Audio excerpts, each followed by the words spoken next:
1988 a 1990 El Rescatador. Bienvenidos a Rosy Investiga. La verdad no siempre es cómoda, y a veces la realidad es más extraña y mucho más oscura que la ficción. Aquí, desenterramos los archivos más escalofriantes, seguimos las pistas más frías y nos adentramos en la mente de los criminales que definieron la historia. Si te atreves a mirar donde otros no lo hacen, has llegado al lugar correcto. Prepárate para el viaje. Hoy, abrimos el expediente. Todo el contenido de este episodio está protegido. Copyright STREAMLA por Rosy Investiga 2025. Todos los derechos reservados para entonces. Personas como Cindy Hughes ya se habían olvidado de Betty K. o ya no les preocupaba. Cindy tenía otros problemas. Era divorciada, tenía una hija y una familia numerosa con tendencia a meterse en problemas. Su hermano acababa de aparecer en la lista de los criminales más buscados del condado de Sedgwick. Ella tenía una amiga que una noche le contó acerca de un policía de Wichita, que supuestamente tenía una vena bastante salvaje. «Pasa el rato en Players», dijo la amiga de Cindy. «Vamos a ver si lo encontramos». «¿Estás saliendo con este chico?», preguntó Cindy. «No», dijo su amiga, «pero tengo muchas ganas». A finales de la década de 1980, el trabajo por el que Landwehr había trabajado tanto resultó ser una maldición y una bendición al mismo tiempo. Cindy tenía su propia vena salvaje. Pensó que ver a su amiga perseguir un amor no correspondido con un policía en un bar sería una forma divertida de pasar la noche. En Players, su amiga señaló al policía, que estaba sentado inestablemente en un taburete. Cindy vio un cabello oscuro y espeso, un rostro bronceado y un cigarrillo encendido en la mano.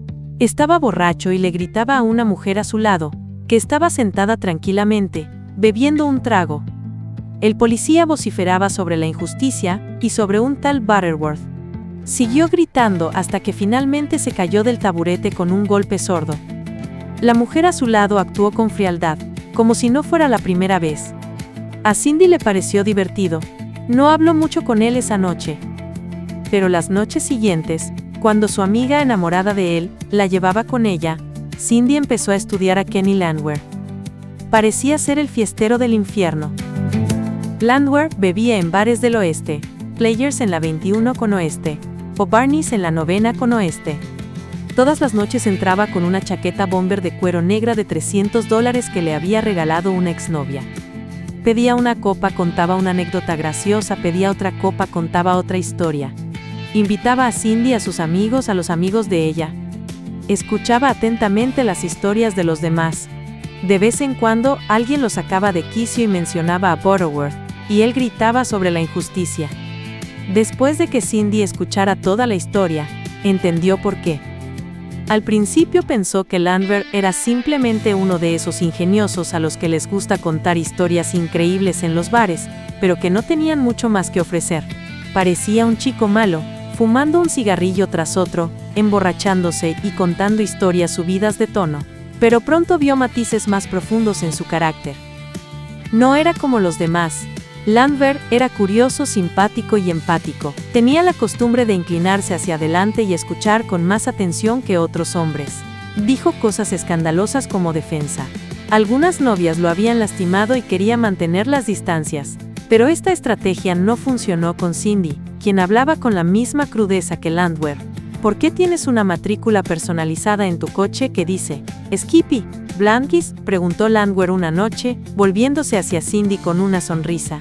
«Porque estoy orgullosa de lo que hago por mi equipo de softball», respondió Cindy. «Significa que salto las bases». «Mentira», dijo Landwehr.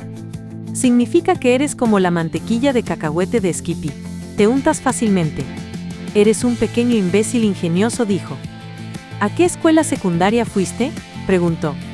«South High», dijo ella. «¿En serio?». «Antes llamábamos a las chicas de South High las putas de South High. Y solíamos llamar a tu grupo los fucks del obispo Carroll», replicó ella. A ella le gustaba esto. No le gustaban las personas que se andaban con rodeos en las conversaciones. Y aunque Landwehr podía ser inusualmente reservado con los desconocidos, nunca andaba con rodeos con sus amigos. Y después de hacerse amigo de él, decidió que, a pesar de todas sus palabrotas y bromas, Era el caballero más caballeroso que he conocido. Sentía curiosidad por su trabajo con niños de educación especial para el distrito escolar. Ayudaba a enseñar a los niños más vulnerables las habilidades más básicas. Les cambiaba los pañales. Su dedicación lo conmovió. Se enteró de que cenaba en casa de sus padres todos los domingos y que lo había hecho toda su vida. Tenía amigos de la infancia que le eran profundamente leales. Otros policías lo admiraban abiertamente. Paul Dodson decía que era brillante, y lo decía en serio. Todavía había exnovias por ahí. Se dio cuenta de que se parecían a ella, agradables, pero heridas, recuperándose como ella de un matrimonio fracasado, de abusos o de una mala familia. Landwehr parecía sentirse atraída por esas mujeres.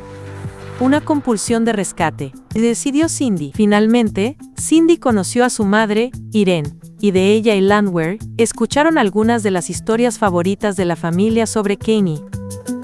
Irene contó cómo Kenny solía ser monaguillo, y que en la escuela Christ the King le gustaba dejar caer los libros al suelo para asustar a la clase. Tiraba de las coletas de las niñas, y luego pestañeaba a las monjas para evitar que lo golpearan con una vara de medir.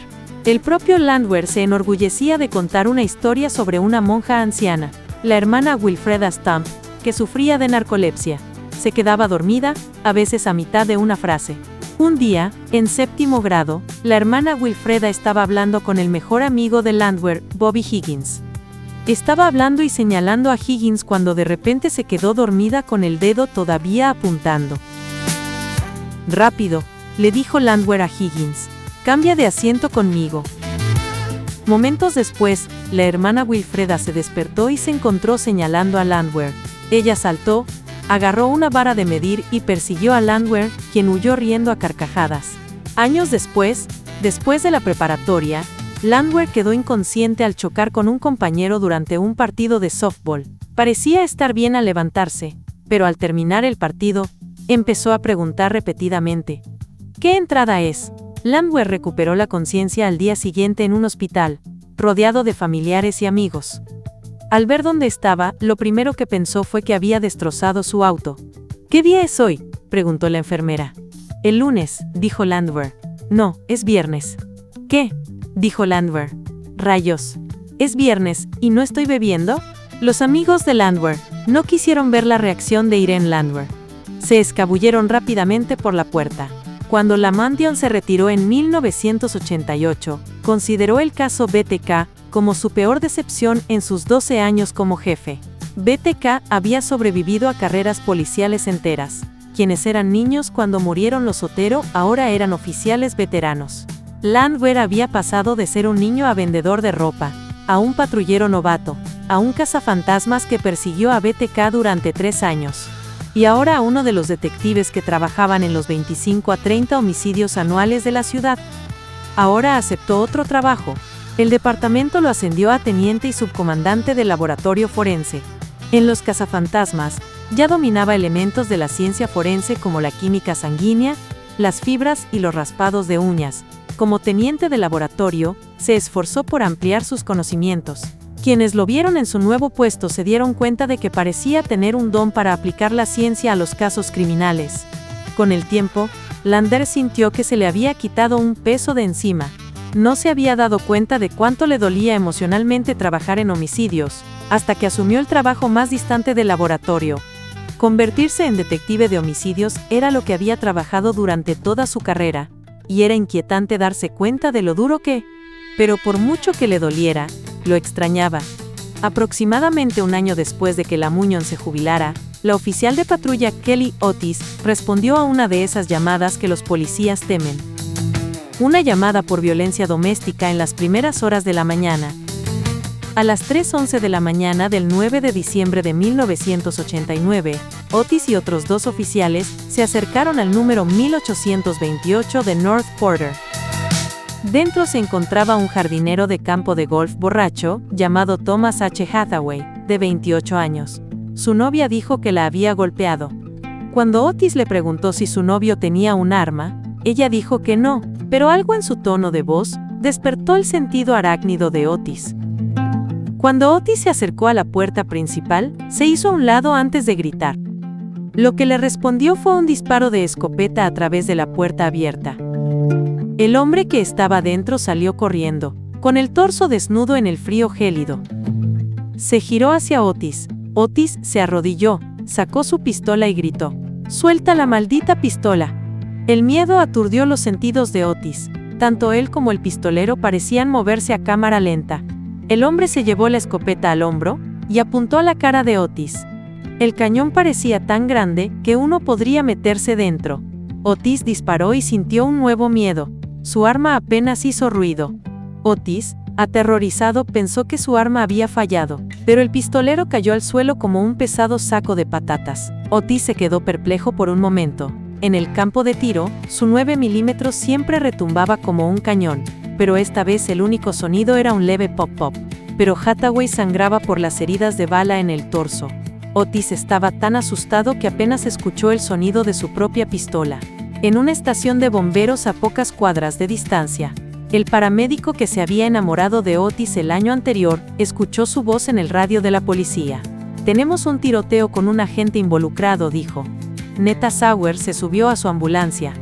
Sabía que la dirección que Otis dio no estaba en una zona cubierta por su equipo, pero corrió allí de todos modos, aterrorizada de que le hubieran disparado. Momentos después, alguien en la radio dijo que Otis no había resultado herido.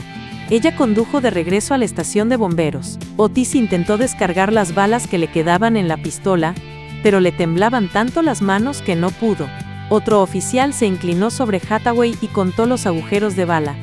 Las 5 heridas resultaron ser de 2 disparos. Había 3 orificios de entrada y 2 de salida. Una bala atravesó el torso y el brazo de Hathaway.